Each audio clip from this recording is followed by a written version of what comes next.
సంసారం ఒక సాగరం పార్ట్ 39 రచన మీనా కుమారి గారు. వీడియో చూసే ముందు వీడియోకి తప్పకుండా లైక్ చేయండి. పరిగెత్తి గీతను పట్టుకున్నాడు జగపతి. ఆమె ఊపిరి అందక ఒక రకంగా అయింది, కానీ ప్రాణం ఉంది అని గమనించారు. గాలి విసురుతూ జాగ్రత్తగా చూస్తున్నాడు. జాగ్రత్తగా వరలక్ష్మి ఏడుస్తూ ఉంది. రామారావు గారికి మాట రాక అలాగే ఉండిపోయారు. లత ఏడుస్తూ కూర్చుంది. ఇన్ని జరుగుతున్నా కూడా సాయమ్మ పుస్తకంలో చక్కటి కథ చదువుతూ ఉంది. నోట్లో నారింజ మిఠాయి చప్పరిస్తూ వరలక్ష్మి నెత్తి నోరు కొట్టుకొని ఏడుస్తూ ఉంది. అంతలో అక్కడ కింద ఉన్న రక్తం చూసి ఏమైందిరా అంటూ ఏడ్చింది వరలక్ష్మి. లత పరుగున వెళ్ళి గుడ్డ తీసుకొచ్చి శుభ్రంగా తుడిచి కట్టు కట్టింది మామయ్యకు. మామయ్య, ఇంత లోతుగా గాయమైనా కూడా పట్టించుకోకుండా వచ్చావా అంటూ కన్నీళ్లు పెట్టుకుంది లత. ఏముంది లత, అమ్మ అన్న మాటలకు భరించలేకపోయాను. నాకు ఎవరున్నారా, అమ్మ అక్క అన్నీ మాకి అమ్మే అంటూ ఏడ్చేశాడు జగపతి. కోపంతో జాహ్నవిని తిట్టేసరికి ఎవరూ లేని అనాథను అంటూ అది కూడా ఏడుస్తూ కూర్చుంది, ముగ్గురు పిల్లలను పెట్టుకొని అని చెబుతున్న జగపతి కన్నీరు తెలుసుకుంటూ మాట్లాడుతున్న మాటలకు వరలక్ష్మి ప్రాణం ద్రవించిపోయింది. స్పృహలోకి వచ్చిన గీత వింటూ మహయ్య అంటూ జగపతిని కౌగిలించుకుంది. భయపడకమ్మా, నేను వచ్చేసాగా. ఏమైంది, ఎవరి వల్ల బాధపడుతున్నావు చెప్పు, వాళ్ళ కాళ్ళు విరగ్గొడతాను. ఇంకా ఏదైనా సమస్య ఉంటే చెప్పు, ప్రాణం కూడా తీస్తాను. ఎవరు నిన్ను ఇబ్బంది పెట్టింది అంటూ చాలా కోపంగా మాట్లాడాడు జగపతి. ఎప్పుడు జగపతిని అంత కోపంగా చూడని గీత, లత కూడా భయపడ్డారు. అమ్మ, నాన్న నన్ను అర్థం చేసుకోవడం లేదు మామయ్య అన్నది గీత ఏడుస్తూ. గీత మెడ చుట్టూ ఎర్రగా కందిపోయి ఉంది. అక్క, పంచదార నీళ్ళు కలుపుకొని తీసుకురా గీతకు అని చెప్పాడు గీత చూస్తూ. భయపడి జగపతి, తాగమ్మా, ఇలాంటి పని ఎందుకు చేశావు? అమ్మ ప్రాణాలన్నీ మీపై పెట్టుకొని బతుకుతోంది. నాన్న ఎంత గారాబంగా పెంచుతారు నిన్ను. ఇక మామయ్యలుగా మేమేమైనా తప్పు చేశామా? నిన్నెవరైనా ఇబ్బంది పెడితే వారి ప్రాణాలు కూడా తీస్తాను కదా. నేను ఎందుకు ఇంత పిచ్చి పని చేశావు చెప్పు, ఏదైనా మోసం జరిగిందా? పంచదార నీళ్లు తాగించాడు మామయ్య అంటూ మళ్ళీ హత్తుకుంది జగపతిని. గీత అంటూ పెద్దగా అరిచింది వరలక్ష్మి. ఈ విషయంలో నా నిర్ణయం మారదు. నువ్వు చచ్చినా కూడా నాకు ఇష్టమే అంటూ కోపంగా అంటున్న వరలక్ష్మి వైపు ఆశ్చర్యంగా చూశాడు జగపతి. ఏమైందక్క, ఎవరినైనా ఇష్టపడిందా? గీత, ఈ రోజుల్లో కులాల గురించి ఎవరు పట్టించుకోవడం లేదక్క. వాళ్ళ మనసుకు నచ్చిన పెళ్లి చేస్తే తప్పేముంది చెప్పు అన్నాడు జగపతి. అది కోరిన కోరిక ఎవరు మెచ్చరు మాయ అన్నది లత కోపంగా. ఏంటమ్మా, ఏం జరిగింది? ఇంత స్వతంత్రంగా ఉంటున్నాను, ఎందుకని నా దగ్గర దాస్తున్నారు? ఎవరి వల్ల ఏ అపకారం జరిగింది ఇప్పుడే చెప్పు అన్నాడు సీరియస్గా జగపతి. గీత ఏడుస్తూ, నేను అడిగింది చేయకపోతే నేను బతకను మామయ్య అన్నది కోపంగా. అక్క, ఎందుకు ముసుగులో గుద్దులాట? అసలు విషయం చెప్పండి అన్నాడు పెద్దగా అరుస్తూ జగపతి. సాయమ్మ ఎటకారంగా నవ్వుతూ లోపల నుండి, అది నీకు రెండో పెళ్ళంగా వస్తుందంట మరిది. గట్టిగా కేకలు వేస్తే, మీ అన్న రెండో పెళ్లి చేసుకున్నాడు కదా, తప్పేముంది అంటుంది ఆ ఉరి వేసుకున్న కొయ్య బొమ్మ అంటూ నవ్వింది సాయమ్మ. అంతే, ఒక్కసారిగా గీత దగ్గర నుంచి దూరంగా జరిగిపోయాడు జగపతి. ఏంటి గీత నువ్వు మాట్లాడుతుంది అన్నాడు కోపంగా జగపతి. ఏ మామయ్య, తప్పేముంది? అమ్మమ్మ ఏమంటూ ఉండేది? నిన్ను పెళ్లి చేసుకోమని అడుగుతూ ఉండేది. ఎప్పుడు నేను సిగ్గుపడేదాన్ని. ఇప్పుడు నువ్వు పెళ్లి చేసుకున్నంత మాత్రాన నా మనసు మారుతుందా అన్నది కోపంగా గీత. ఎంత అమాయకంగా మాట్లాడుతున్నావు గీత నువ్వు. మేనమామని అయ్యి నిన్ను ఎత్తుకొని ముద్దు చేశాను చిన్నప్పుడు ఈ చేతులతో. మా అక్కను అమ్మగా భావిస్తున్నాను, నిన్ను లతను నా బిడ్డల్లాగా భావించాను తప్ప మరొక ఉద్దేశం నాకు లేదు. నీ పట్ల ఎప్పుడైనా తప్పుగా ప్రవర్తించానా చెప్పు అన్నాడు జగపతి కోపంగా. తన అక్క మనసు ఎందుకంత బాధపడుతుందో, తన బతుకు ఏమైపోతుందో అని తనను అలా మాట్లాడిందని గ్రహించిన జగపతి అక్క వైపు చూస్తూ కన్నీరు పెట్టుకున్నాడు. అదంతా నాకు అనవసరం మామయ్య, నా మనసు నీ మీదే ఉండిపోయింది. అందుకే వచ్చిన సంబంధం వాళ్లకు మీరు నచ్చలేదని మీకు ఎవరికీ తెలియకుండా చెప్పి పంపించేదాన్ని. అందుకే ప్రతి సంబంధం తప్పిపోయింది. అలా నా వయస్సు ముదిరిపోతే ఎవరు చేసుకోపోతే నువ్వే నాకు దిక్కు అనుకున్నాను. నా పెళ్లి సంబంధాలు నేనే చెడగొట్టుకున్నాను మామయ్య నీకోసం అంటూ చెప్పింది గీత. పిచ్చిదానివా మంచిదానివా గీత? చదువుకున్నావు, తెలివి లేదా? నేనంటే చదువు సంధ్యలు లేని మొరటి వాడిని కావచ్చు, నీకేమి? చక్కగా చదువుకున్నావు, మంచి ఆలోచనలు కలిగిన దానివి. నువ్వు ఇలా తప్పుడు నిర్ణయం తీసుకోవడం ఎంతవరకు సబబు చెప్పు అన్నాడు జగపతి కోపంగా. అయినా నీ వయసు ఎంత, నా వయసు ఎంత అన్నాడు జగపతి కోపంగా. జాహ్నవి అక్క వయసు కూడా నా వయసే కదా అన్నది కోపంగా గీత. అవన్నీ వింటూ తల కొట్టుకుంటూ ఉన్నది వరలక్ష్మి. చక్కగా చదువుకున్నావు, అందంగా ఉన్నావు, నీకు చక్కటి అలాంటి ఉద్యోగస్తుడి కోసం చూస్తున్నాను. మంచి ఉద్యోగం చేసే అబ్బాయితో పెళ్లి వారు అడిగినంత ఇస్తాను అని చెప్పాను. చాలా మంచి సంబంధం అది. ఇన్ని చేస్తున్నాను అంటే కారణం ఏమిటి? నువ్వు నేను కనకపోయినా నా కన్న బిడ్డ లాంటి దానివి. పెద్దవాళ్ళు ఎన్నో అంటుంటారు. అన్న వాళ్ళందరినీ పెళ్లి చేసుకుంటామా చెప్పు? నీ ఆలోచన విధానం తప్పు. ఏం మాట్లాడుతున్నావు? పిచ్చి పిచ్చి ఆలోచనలు చేయకు అంటూ కోప్పడ్డాడు. అయితే నేను బతకను, చచ్చిపోతాను అన్నది గీత. చావు, దరిద్రం వదిలిపోతుందన్నది వరలక్ష్మి. గీత వైపు చూస్తూ నువ్వు చచ్చినా బాధ లేదు అన్నట్లు చూసింది లత. మాట్లాడితే అన్నీ నాకు ఇష్టమైనవి తెచ్చాడు మామయ్య, నా మీద ఇష్టంతో అని చెబుతుంది మరిది. ఇంకా నయం, నాకు కూడా ఇష్టమైనవి ఇస్తున్నావని నేను కూడా తయారవ్వలేదు నిన్ను పెళ్లి చేసుకోవడానికి అంటూ ఎటకారంగా నవ్వింది సాయమ్మ. ఏం మాట్లాడుతున్నావో తెలుస్తుందా అన్నట్లు అక్కను ఎప్పుడు తిట్టని రామారావు గారు పిచ్చ తిట్లు పెట్టారు. రామారావు గారి అరుపులతో అందరూ భయంగా చూశారు. జాహ్నవి పిల్లలతో వచ్చింది. ఎందుకు గీత అలా ఉన్నావు? ఎందుకు అందరు ఇలా ఉన్నారు? ఎందుకు పిన్ని ఏడుస్తున్నావు? బాబా ఎందుకు కోపంగా తిడుతున్నారు? ఎప్పుడు లేదు. ఏం జరిగింది? అయ్యో ఏమిటి మీ కాలు కట్టారు? ఎవరు? ఏమైందంటూ బాధగా అడిగింది జాహ్నవి. మీ అక్కను అడుగు అన్నాడు జగపతి. నాకేం భయం అక్క? అక్క నేను మామయ్యని పెళ్లి చేసుకుంటాను తప్ప అన్నది గీత. జాహ్నవి వింతగా చూసింది. ఎందుకు మీ ఇద్దరు కూడా పెళ్లి చేసుకుంటారా అంటూ గీత లత వైపు చూసింది. జాహ్నవి ఏడుపు ముఖం పెట్టుకొని, ఇద్దరు కాదు నేనే, దాన్ని ఎందుకు కలుపుతావు? నువ్వు మరీ పిచ్చి మొహంలా ఉన్నావు అన్నది గీత కోపంగా. చూస్తున్నావుగా అంత అమాయకురాలు మీ అక్క అన్నాడు కోపంగా జగపతి. ఏమైంది? మీరు పెళ్లి చేసుకుంటున్నారా గీతని అని అడిగింది అమాయకంగా జాహ్నవి. ఇదొక తిక్క ముఖంది. ఒకవేళ నేను పెళ్లి చేసుకుంటానన్నా కూడా ఇచ్చి చేసేలా ఉంది అని లోపల నవ్వుకుంటూ ఉంది సాయమ్మ. వరలక్ష్మి వచ్చి అదేమీ లేదమ్మా కూర్చో జాహ్నవి అంటూ పిల్లల్ని జాగ్రత్తగా కూర్చోబెట్టింది వరలక్ష్మి. అవును, అంజమ్మకు పిల్లలు లేరని కదా బావగారు పెళ్లి చేసుకున్నారు సావిత్రక్కను. మరి మీరు ఎందుకు పెళ్లి చేసుకోవాలి గీతను? పిల్లలున్నారుగా నాకు అంటూ కళ్ళు తుడుచుకుంటూ ఏడుస్తూ అన్నది అయోమయంగా చూస్తూ జాహ్నవి. మామయ్య అంటే నాకు ఇష్టం అన్నది గీత కోపంగా. మామయ్య అంటే నాకు ఇష్టమే అన్నది లత. అంతే, జాహ్నవి పెద్దగా ఏడ్చింది.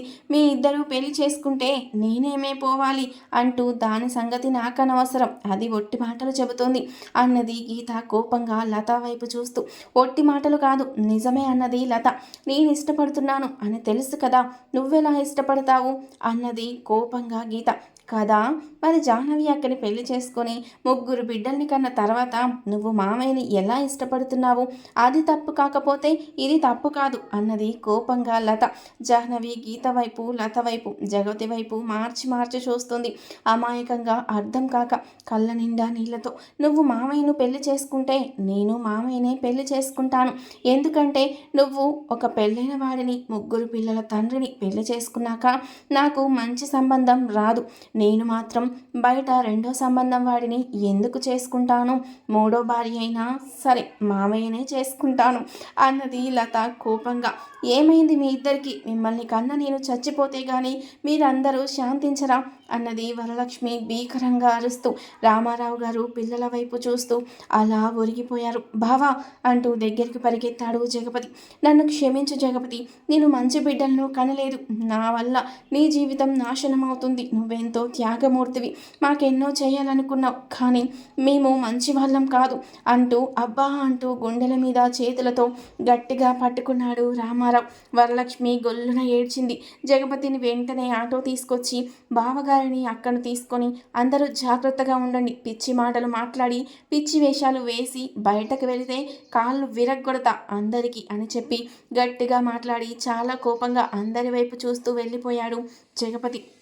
వీడియో చూసే ముందు ప్లీజ్ అండి వీడియోకి తప్పకుండా ఒక లైక్ చేయండి, నచ్చితే తప్పకుండా సబ్స్క్రైబ్ చేసుకోండి. హాస్పిటల్కి తీసుకెళ్ళి జాయిన్ చేశాడు జగపతి. నొప్పి భరించలేకుండా ఉన్నప్పుడు తండ్రి అన్న మాటలు గీత మనసుని మెలిపెట్టినట్లయింది. వెళ్ళేటప్పుడు మామయ్య కోపంగా చూస్తూ కాళ్ళు విరగొడతా అనేసరికి భయం కలిగింది. గీత లత వైపు కోపంగా చూసింది. నువ్వే అన్నీ చెడగొట్టావని.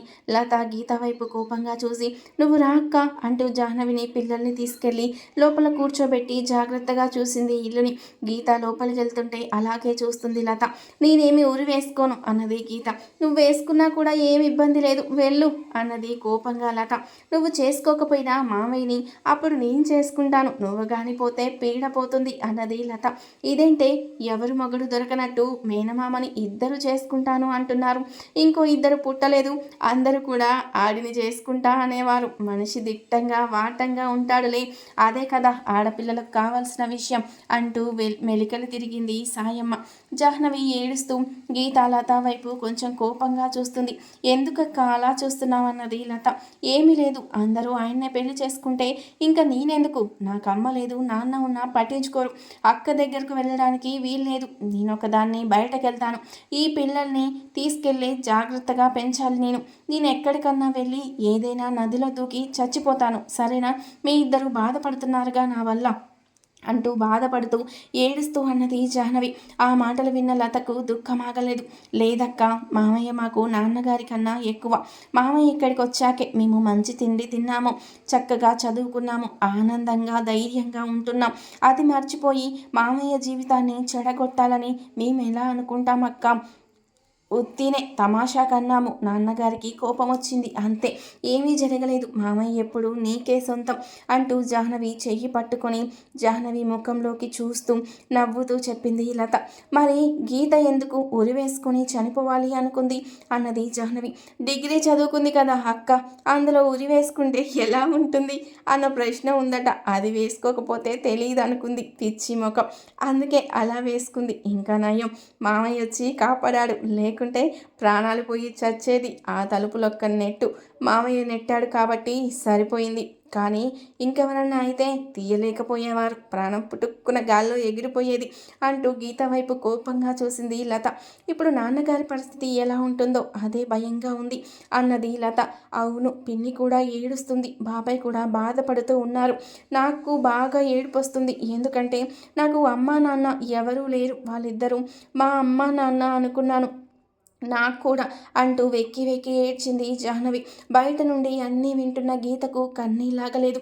ఏడుస్తూ లోపలికి వచ్చింది గీత. గీత, నువ్వేడవకు, లత ఊరికే అన్నదట, నువ్వు పెళ్లి చేసుకో, కావాలంటే నేనే వెళ్ళిపోతానులే, నువ్వు ఏడుస్తే నాకు నచ్చదు, ఎందుకంటే నువ్వు చాలా ఇష్టం నాకు, అన్నీ మంచి చెప్పావు నాకు కదూ, అందుకే ఎప్పుడూ నీ మీద, అందుకే నువ్వంటే నాకు అంత ఇష్టం అంటూ రెండు చేతులు చాలా దూరంగా పెట్టి చెప్పింది జాహ్నవి. కళ్ళు తిప్పుకుంటూ కన్నీరు కారుస్తూ, అక్క, మామయ్య నేను పెళ్లి చేసుకుంటే నీకు బాధ లేదా అన్నది గీత. బాధగా ఉంది, ఏడుపు వస్తుంది, కానీ నా వెనక ఉండి మాట్లాడేవారు ఎవరు లేరు నాకు, అందుకే నేను బయటకెళ్ళి చచ్చిపోయినా అడిగేవారు కూడా లేరు, నువ్వు చచ్చిపోతుంటే మీ మామయ్య, అమ్మ, నాన్న, చెల్లి, సాయమ్మక్క అందరూ కాపాడారు, నాకెవరు లేరు, అందుకే ఎవరు లేరు, ఎవరు ఏడవరు నా కోసం గీత అంటూ ఏడుస్తూ చెప్పింది జాహ్నవి. జాహ్నవి అమాయకమైన మాటలు పదునైన బాణాల వలె గుచ్చుకున్నాయి గీత మనసుకు. చూసావా అక్క, నువ్వు తను కాపురానికి అడ్డు వస్తున్నావని, నీకు ఏదన్నా అవ్వాలి అనుకోలేదు అక్క, తనే వెళ్ళి చచ్చిపోతాను అంటూ అట, నీకు అర్థం లేకుండా ఇంత అమాయకమైన అక్కను చూస్తుంటే నీకు అలా ఎలా చేయాలనిపిస్తుంది అక్క అంటూ లత కూడా ఏడ్చింది. ఈరోజు నీ ఒక్కదాని మూర్ఖత్వం వల్ల ఎంతమంది బాధపడుతున్నారు. మామయ్య దేవుడు లాంటివాడు, ఆయనకు తగ్గ దేవత జాహ్నవి అక్కే, మనిద్దరం కాదు అన్నది లత. గీత ఏడుస్తూ జాహ్నవి వడిలో వాలింది. గీత వైపు, తల్లి వైపు, లత వైపు చూస్తూ పిల్లలు ముగ్గురు ఏడుస్తూ ఉన్నారు. క్షమించండి, అందరూ ఏడుపుకు కారణం నేనే, నిజంగా నేను చచ్చిపోతే బాగుండేది అన్నది గీత. చచ్చిపోతే నేను చచ్చిపోయేదాన్ని అన్నది జాహ్నవి. నేను చచ్చిపోతే నువ్వెందుకు చచ్చిపోవడం అన్నది గీత. మరి మామయ్య భార్యగా నేను ఉండబట్టే కదా పాపం నువ్వు మీ మామయ్యని పెళ్లి చేసుకోలేకపోతున్నావు అన్నది జాహ్నవి వెక్కి వెక్కి ఏడుస్తూ. అందరూ వినండి, మామయ్య జాగ్రత్తగా ఉండమన్నారు, ఏడవమని చెప్పలేదు, అందరూ ఇక ఈ గొడవ ఆపేయండి అంటూ గట్టిగా మాట్లాడింది లత. భయంగా చూసింది జాహ్నవి. నీకు నా మీద కోపం వచ్చిందా లత? ఇందాక మీ మామయ్య కూడా నన్ను తిట్టారు, ఇప్పుడు అందరూ నా మూలంగానే ఏడుస్తున్నారు కదూ, నాకు అర్థమైంది అంటూ తల గట్టిగా గోడకేసి కొట్టుకొని నేను ఇప్పుడే చచ్చిపోతానులే అంటూ కొట్టుకుంటూ ఉన్నది జాహ్నవి. అక్క, నువ్వు ఇలా చేయవద్దు అక్క, మామయ్య ప్రాణం నువ్వే, ఆ విషయం ఆయన చెప్పారు, నీకు తప్ప వేరొకరికి స్థానం లేదు ఆయన మనసులో అని చెప్పారు అన్నది లత. అవునా, మరి నేను తల గోడకేసి కొట్టుకున్నాను, అప్పుడు నువ్వు చెప్పలేదు ఎందుకని రక్తం వస్తుంది అన్నది జాహ్నవి ఏడుస్తూ. జాహ్నవి తలకు దూది పెట్టి గట్టిగా పట్టుకుంది లత.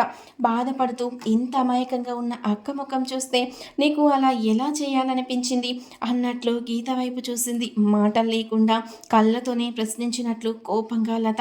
సిగ్గుతో తలదించుకుంది ఇది గీత. తర్వాత ఏం జరిగింది, గీత మారుతుందా అనేది నెక్స్ట్ పార్ట్లో తెలుసుకుందాం. వీడియో నచ్చితే లైక్ చేసి తప్పకుండా సబ్స్క్రైబ్ చేసుకోండి. Thank you for watching.